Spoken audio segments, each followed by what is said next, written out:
Hello friend, कैसे हैं? स्वागत है आप लोग आदर्श एकेडमी क्लासेस में। चलिए आज जो है NTPC group D test discussion देखेंगे, 50 नंबर देखेंगे। चलिए पहला क्वेश्चन देखिए क्या कहता है। पहला क्वेश्चन बनाइए आप लोग, क्या कहता है।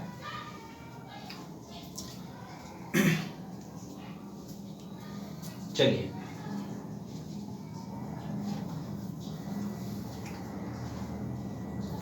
देखिए पहला क्वेश्चन कहता है कि अलकनंदा और भागीरथी नदी के संगम जो है क्या कहलाता है। कहता है क्वेश्चन, पहला क्वेश्चन कि अलकनंदा और भागीरथी का जो संगम बनता है, जहां आपस में दोनों मिलते हैं, वह स्थान जो है वह क्या कहलाता है। दोनों का मिलन स्थान जो है, मिलन जब होता है तो क्या कहलाता है। आपका ऑप्शन रुद्रप्रयाग है, देवप्रयाग है, कर्णप्रयाग है या नंदप्रयाग है। मेरे चैनल पर अगर पहली बार क्लास कर रहे हैं, चैनल सब्सक्राइब जरूर कर ले ताकि हर नोटिफिकेशन और बेल आइकन का ऑल परमिशन पर क्लिक कर दे, ताकि जितने भी क्लास होंगे, जितने भी वीडियो अपलोड होंगे, वो सारे वीडियो का नोटिफिकेशन आप तक जो है आसानी से पहुंच जाए। चलिए, जैसा कि संडे, मंडे और ट्यूसडे, सोम, मंगल, बुध 3 दिन आपका सप्ताह में न्यूमेरिकल क्लास चलता है। न्यूमेरिकल क्लास जो है आप रेगुलर देखा कीजिए और अधिक से अधिक जो है प्रैक्टिस कीजिए, ताकि न्यूमेरिकल जो है आपका इजी हो जाए और आपके न्यूमेरिकल जो है कि एग्जाम में नहीं छूटे। क्योंकि लगभग सेट में जो है 2-3 सेट न्यूमेरिकल जो है आपको हर एक सेट में मिलेगा। ग्रुप डी पर सेट बनाइए चाहे एनटीपीसी बनाइए, एकदम तैयारी में लगे रहिए। भले ही रिजल्ट एनटीपीसी का रिजल्ट देरी है, ग्रुप डी के एग्जाम अभी डेट नहीं आया है, लेकिन तैयारी में लगे रहिए, क्योंकि पढ़ाई जो है कंटिन्यूटी का चीज है। पढ़ाई छोड़ दीजिएगा तो फिर जो है दिक्कत होने लगेगा। चलिए तो देखिए क्या कहता है पहला क्वेश्चन। तो पहला क्वेश्चन है कि अलकनंदा और भागीरथी नदी के संगम क्या कहलाता है। तो इसका संगम क्या कहलाता है? देवप्रयाग कहलाता है। क्या कहलाता है? देवप्रयाग कहता है। अलकनंदा और भागीरथी नदी का संगम क्या कहलाता है? देवप्रयाग कहलाता है। लेकिन अगर आपसे पूछे कि रुद्रप्रयाग किसका संगम है, तो लिखिएगा रुद्रप्रयाग में लिखिएगा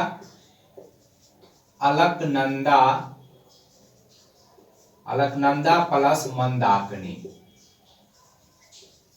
कौन है? अलकनंदा और मंदाकिनी का संगम क्या कहलाता है? यह कहलाता है आपका रुद्रप्रयाग। लेकिन अगर आप पूछेगा आपका कर्णप्रयाग किसका संगम है, तो लिखिएगा कर्णप्रयाग में लिखिएगा एक तो हो जाएगा अलकनंदा और प्लस हो जाएगा आपका पिंडार। क्या हो जाएगा? अलकनंदा और पिंडार का संगम क्या कहलाता है? कर्णप्रयाग कहलाता है। ठीक है, और अलकनंदा और मंदाकिनी मिलेगा तो क्या कहलाता है? रुद्रप्रयाग। और अलकनंदा भागीरथी देवप्रयाग मिलाता है। अब एक लास्ट है नंदप्रयाग, तो लिखिएगा नंदप्रयाग में लिखिएगा नंदप्रयाग में लिखिएगा इसमें आपका आ जाएगा विष्णु गंगा। विष्णु गंगा, विष्णु गंगा क्या हो जाएगा? इसमें जाएगा विष्णु गंगा तथा का आप जाएगा भिलांगना। ठीक है, विष्णु गंगा तथा भिलांगना, यमुना के संगम को क्या कहते हैं? नंदप्रयाग कहते हैं।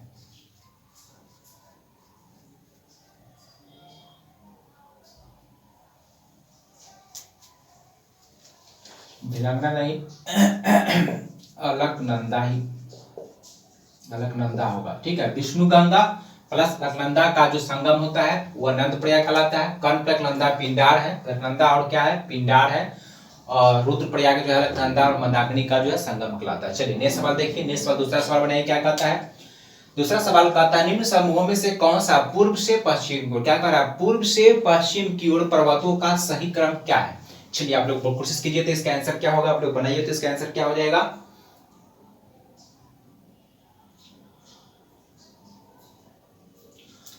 यहां पर अलकनंदा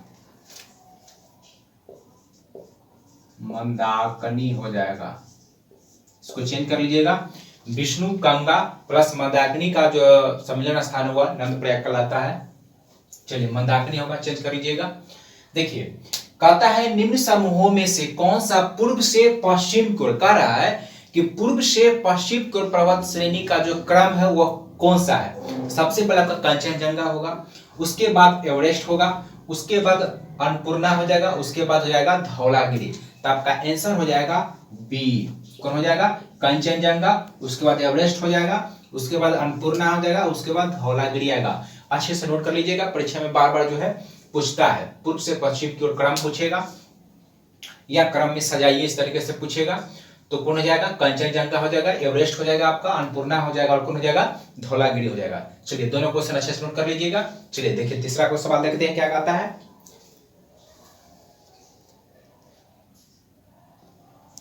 चलिए नेक्स्ट सवाल देखिए क्या कहता है।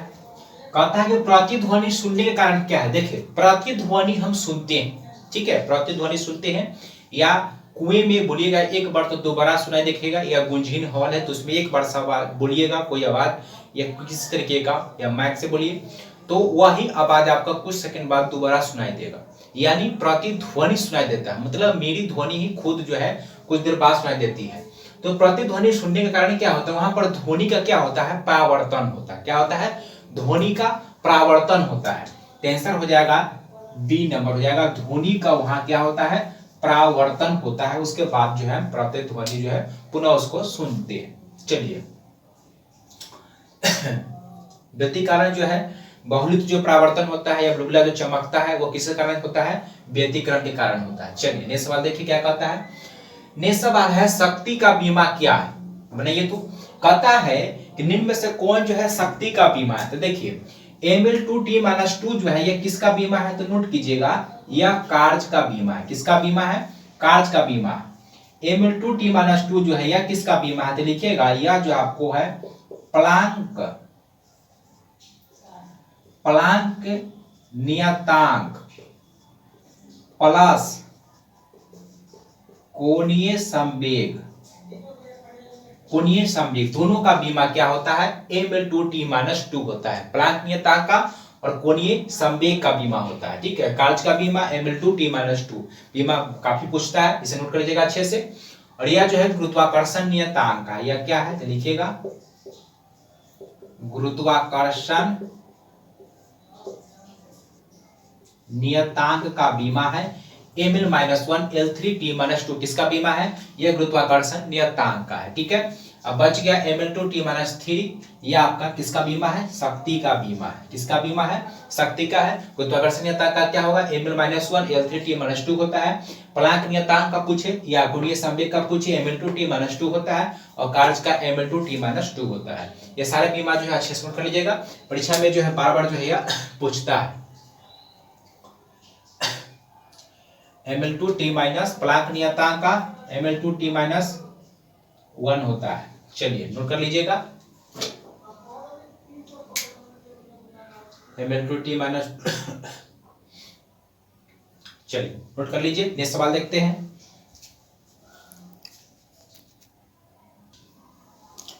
चलिए पांचवा सवाल कहता है कि कक्षा n में इलेक्ट्रॉनों की संख्या होगी, मतलब कक्षा n में कितना इलेक्ट्रॉन होगा।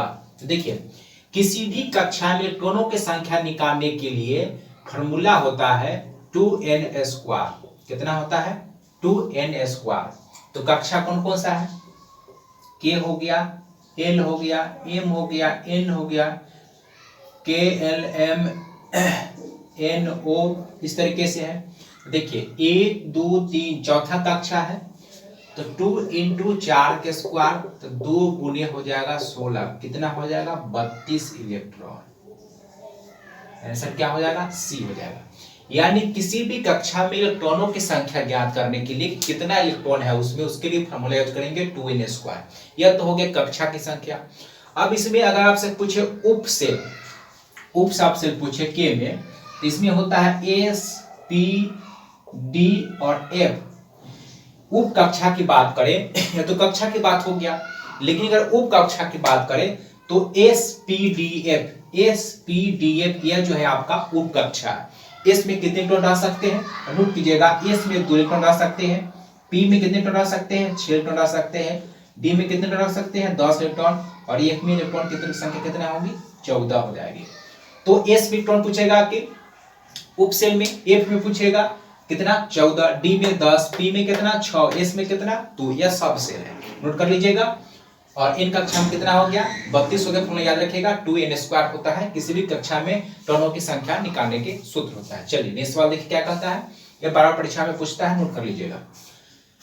छठा सवाल कहता है भारत की अर्थव्यवस्था कैसी है। तो भारत की जो अर्थव्यवस्था वो कैसी है? विकासशील है, यानी विकास हो ही रहा है। विकासशील अर्थव्यवस्था कैसा है? विकासशील अर्थव्यवस्था है। चलिए नेक्स्ट सवाल कहता है निम्न में से कौन सा यूनिट जो है स्टोरेज मापने के उपयोग में लाया जाता है। देखिए तो ये तो ऑप्शन से छटा जाएगा कि स्टोरेज मापने में जो है हम टीबी का प्रयोग करते हैं, टेराबाइट का प्रयोग करते हैं। आंसर हो गया आपका, कौन हो गया, डी हो गया। किसका प्रयोग करते हैं, टेराबाइट का प्रयोग करते हैं। 7 का आंसर हो जाएगा आपका डी नंबर। चलिए नोट कर लीजिए, नेक्स्ट सवाल देखते हैं।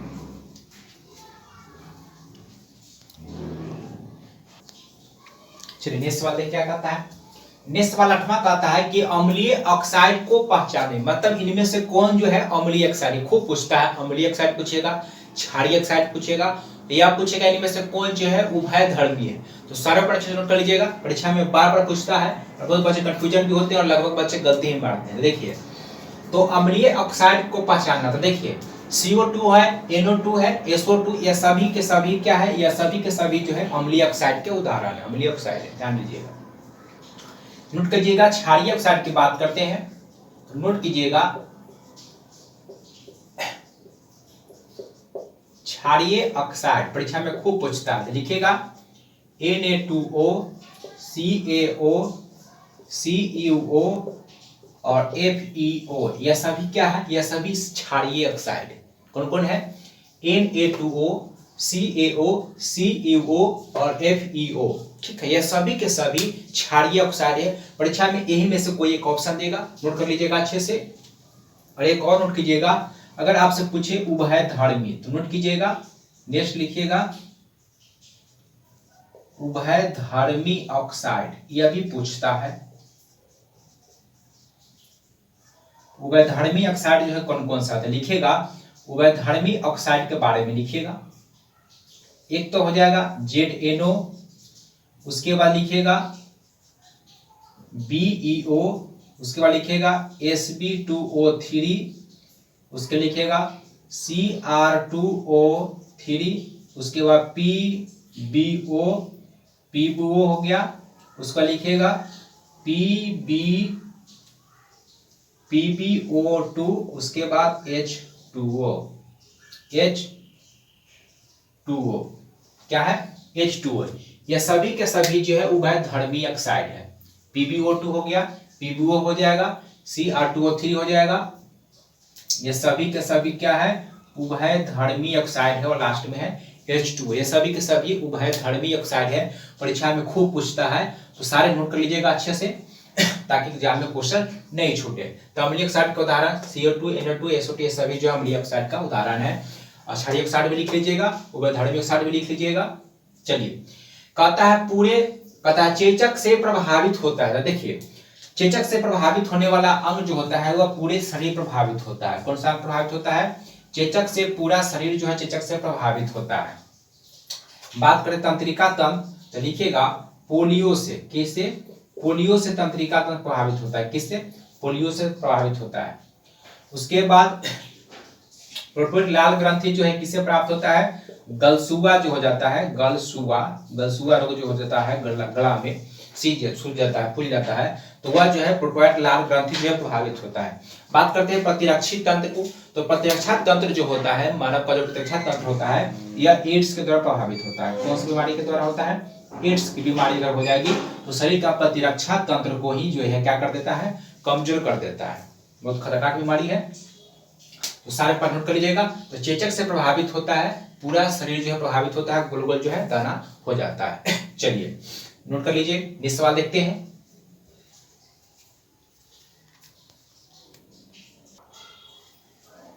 नेक्स्ट सवाल देख क्या कहता है, नेक्स्ट सवाल कहता है कि मोनिरा जगत के जीवधारियों में अनुपस्थित होता है। देखिए जितने भी प्रोकैरियोटिक के अंतर्गत जो जीव आते हैं वो सभी के सभी जो प्रोकैरियोटिक जीव होते हैं वो सभी के सभी किस में आते हैं, मोनिरा जगत के अंतर्गत आते हैं।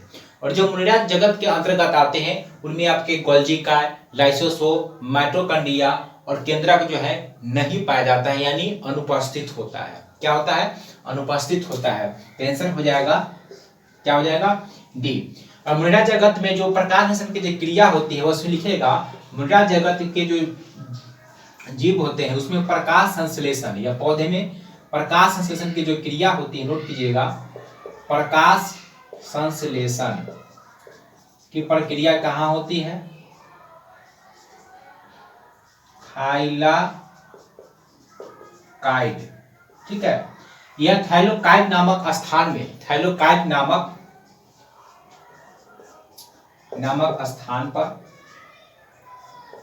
स्थान में जो है यह क्या होता है, मुर्गा जगत के जो जीव होते हैं उसमें प्रकाश क्रिया जो है वह थाइरोकाइड नामक स्थान पर होता है, प्रकाश संश्लेषण की क्रिया होती है। और मुर्गा जगत में केंद्रक माइटोकॉन्ड्रिया लाइसोसोम जो है नहीं पाया जाता है। तो नोट कर लीजिएगा, उसमें थाइलेकाइड नामक रचना होती है, उसी में जो है प्रकाश संश्लेषण क्रिया होती है। नामक लिख लीजिए, नामक रचना में, रचना या नामक स्थान पर, ठीक है। तो इसमें केंद्रक अनुपस्थित, सब आंसर हो जाएगा आपका डी। चलिए नेक्स्ट सवाल देखिए, कहता सुभाष चंद्र बोस के त्यागपत्र त्रिपुरी अधिवेशन, किस अधिवेशन में कीजिएगा, त्रिपुरी अधिवेशन 1939 में पटाभी सीतारमैया को हराकर सुभाष चंद्र बोस जो है कांग्रेस का अध्यक्ष बनते हैं। लेकिन कांग्रेस में कलह की जो है उत्पत्ति हो जाती, कलह हो जाती है। उनके जो सदस्य जो लोग होते हैं वो आपस में कलह की जो है उत्पन्न कर देते हैं, आपसी कलह, जिसके कारण सुभाष चंद्र बोस जो है कांग्रेस में आपसी कलह के उत्पन्न होने के कारण जो है त्याग पद दे देते हैं। और त्याग पद देने के बाद जो अध्यक्ष बनते हैं पद पर वह राजेंद्र प्रसाद बनते हैं। कौन बनते हैं? डॉक्टर राजेंद्र प्रसाद को जो है बनाया जाता है, ठीक है। तो आंसर हो गया आपका, क्या हो गया? आंसर हो गया आपका ए नंबर। आंसर क्या हो जाएगा? ए नंबर हो जाएगा। त्रिपुरी अधिवेशन में किसे बनाया गया था? राजेंद्र प्रसाद को 1940 में बनते हैं। किसे हराकर? पटाभी सीतारमैया को हराकर बनते हैं। इसमें गांधी जी बोले थे कि सीतारमैया की हार मेरी हार होगी। तो चलिए आंसर हो गया आपका ए नंबर। सारे पर नोट कर लीजिएगा, परीक्षा में बार बार टपकते हैं। चलिए नेक्स्ट सवाल देखते हैं। चलिए नेक्स्ट सवाल देखें क्या कहता है। 12 नंबर सवाल कहता है कि काव्य शैली का प्राचीनतम नमूना, काव्य शैली का प्राचीनतम नमूना जो है वह किस अभिलेख से प्राप्त मिलता है? यह काठियावाड़ के रुद्रदामन का जो अभिलेख है इससे मिलता है। काव्य शैली का प्राचीनतम जो है नमूना मिलता है, किससे मिलता है? रुद्रदामन का काठियावाड़ अभिलेख। नेक्स्ट सवाल क्या कहता है, भारतीय संविधान किस अनुच्छेद के तहत राष्ट्रपति को अध्यादेश जारी करने का शक्ति प्राप्त है? तो यह अनुच्छेद कितना है? 123 के तहत जो है राष्ट्रपति अध्यादेश जारी करते हैं। राज्य में पूछेगा तो राज्य में जो है राज्यपाल जारी करेगा, कितना के तहत? 213 के तहत करेगा। 76 में किसकी नियुक्ति है? महान्यवादी की नियुक्ति है। 108 में क्या है? संयुक्त अधिवेशन, इसका चर्चा है। संयुक्त अधिवेशन जो बुलाया जाता है, ठीक है, लोकसभा राज्यसभा में किसी मत पर या किसी विधायक पर जब मतभेद होता है, आपसी मतभेद होता है, तो उसको संयुक्त अधिवेशन के तहत जो दूर किया जाता है अनुच्छेद 108 के तहत। धन विधायक की बात करें, धन विधायक जो है अनुच्छेद 110 के तहत जो है धन विधायक के चर्चा है। चलिए सारे अच्छे से नोट कर लीजिएगा। चलिए नेक्स्ट सवाल देखते हैं।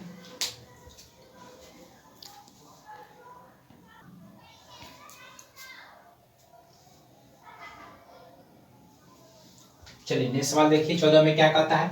14 नंबर सवाल कहता है कि आपातकाल में राज्य विधानसभा, आपातकाल की जब स्थिति होती है उस समय में राज्य विधानसभा की जो अवधि होती है उसे बढ़ाई जा सकती है, ठीक है। और यह जो बढ़ाया जाता है यह संसद के द्वारा बढ़ाया जाता है। किसके द्वारा? संसद के द्वारा बढ़ाया जाता है। यह संसद के द्वारा जो है बढ़ाने या घटाने का काम कौन करता है? सिर्फ और सिर्फ जो है संसद करता है, न कि राज्य विधानमंडल, राज्यपाल, राष्ट्रपति नहीं करता है। ये सारे ऑप्शन आएंगे, लेकिन मारना क्या है? संसद। ध्यान दीजिएगा। चलिए नेक्स्ट सवाल देखिए। 15 नंबर सवाल कहता है सुपर 301 किससे संबंधित है? सुपर 301 का संबंध जो है यह व्यापार से संबंधित है। किससे संबंधित है? व्यापार से। तो इसका आंसर हो जाएगा मुक्त व्यापार के अवरोध से। आंसर क्या हो जाएगा इसका? डी हो जाएगा। मुक्त व्यापार के अवरोध से संबंधित है सुपर 301 का संबंध है। चलिए नोट कर लीजिए। नेक्स्ट सवाल देखते हैं।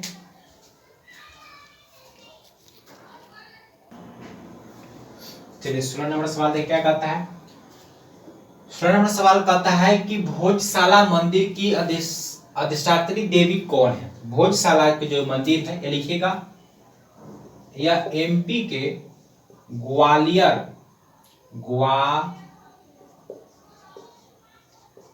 ग्वालियर जिले में पड़ता है। और इसे जो है राजा भोज के द्वारा राजा भोज द्वारा जो है अपनी राजधानी कहाँ, अपनी राजधानी में जो है बनवाया गया था। भोजशाला के मंदिर जो है बनाया था उसने, और इसमें जो है भागवती किसका, सरस्वती का मंदिर स्थापित करवाया था। किसका, सरस्वती का मंदिर जो स्थापित किया था राजा भोज ने। तो क्वेश्चन था कि भोजशाला मंदिर की साटी देवी कौन सी है, तो भागवती सरस्वती। आंसर हो गया आपका डी नंबर। नेक्स्ट सवाल देखिए 17 नंबर सवाल कहता है कि प्रकाश संश्लेषण की दर अधिकतम होती है। तो प्रकाश संश्लेषण की दर जो होती है, यह पेड़ पौधे जो है दिन में करते हैं, ठीक है, सूरज की रोशनी में, और इसके लिए जो है 30 डिग्री सेल्सियस से 35 डिग्री सेल्सियस तापमान पर जो है प्रकाश संश्लेषण की दर काफी अधिक होता है, मतलब तीव्र होती है। तो प्रकाश संश्लेषण की दर अधिकतम होती है 30 डिग्री से 35 डिग्री सेल्सियस पर जो है अधिकतम होता है। नेक्स्ट सवाल देखिए क्या कहता है, विश्व वन्यजीव दिवस कब मनाते हैं। विश्व वन्यजीव दिवस जो है 3 मार्च को विश्व वन्यजीव दिवस मनाया जाता है। कब मनाया जाता है, विश्व वन्यजीव दिवस कब मनाते हैं, 3 मार्च को मनाते हैं। विश्व वन्यजीव दिवस कब मनाते हैं, 3 मार्च। आंसर हो गया, चलिए नोट कर लीजिए। नेक्स्ट सवाल देखते हैं,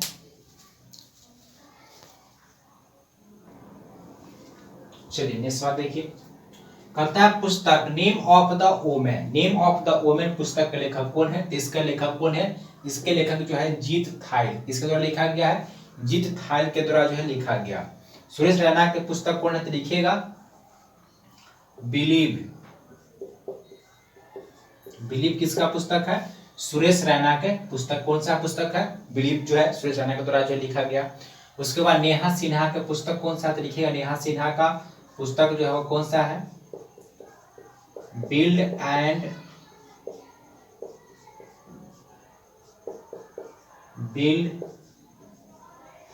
फुल।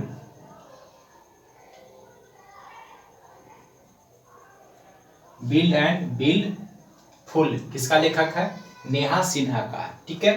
सुरेश का बिलीव हो गया, और एक है टिस्का चोपड़ा के पुस्तक का नाम क्या है, तो लिखिएगा टिस्का चोपड़ा का जो है वो लिखिएगा व्हाट्सअप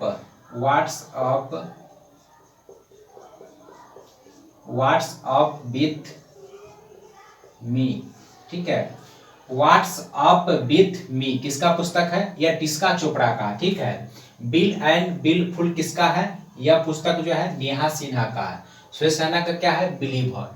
और नेम ऑफ द वर्ल्ड किसका है, women. Name of the women किसका है, यह जो है जीत थाइल का पुस्तक है। सारे पुस्तक नोट कर लीजिएगा, नवीनतम पुस्तक है, किसी न किसी एग्जाम में जो है टपक जाएगा। चलिए नेक्स्ट सवाल देखिए क्या कहता है, बनाइए। तो कहता है मोसाद किस देश की गुप्तचर एजेंसी है, बनाइए। इसका आंसर क्या हो जाएगा, क्वेश्चन है कि मोसाद जो है किस देश के गुप्तचर एजेंसी है।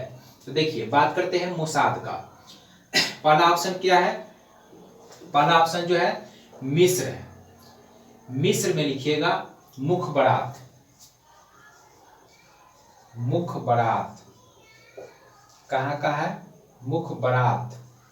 मुखबरात जो है मिस्र का है। इराक में लिखिएगा इराक का अल मुखबरात कहाँ का है, इराक का है, ठीक है। और इजराइल का जो है मोसाद हो जाएगा, ठीक। और जापान का है नाइचो। जापान का क्या है, नाइचो। नाइचो कहाँ का है, जापान का। तो मुखबरात कहाँ का है, नोट कर लीजिएगा अच्छे से। मुखबरात कहाँ का है, मिस्र का जो है मुखबरात हो गया। उसके बाद अल मुखबरात कहाँ का है, इराक का हो गया, अल मुखबरात हो गया। और मोसाद जो हो गया कहाँ का हो गया, इजराइल का हो गया। लेकिन अगर आप पूछ ले आपको सवाक, तो लिखिएगा सवाक जो है वह ईरान के हैं। सवाक कहाँ के हैं, ईरान के। ईरान के क्या है, सवाक। सवाक कहाँ का है, ईरान का है। और जापान का क्या हो गया, नाइचो। जापान का क्या हो गया, नाइचो, ठीक है। परीक्षा दृष्टि से इंपोर्टेंट है, सारे पर नोट कर लीजिएगा। इसका आंसर क्या हो जाएगा, बी हो जाएगा। मोसाद कहाँ का, इजराइल का। यह था आज का 20 महत्वपूर्ण क्वेश्चन जो पूछे गए थे। अगर आज क्लास पसंद तो वीडियो लाइक और शेयर जरूर करें। आज का जो है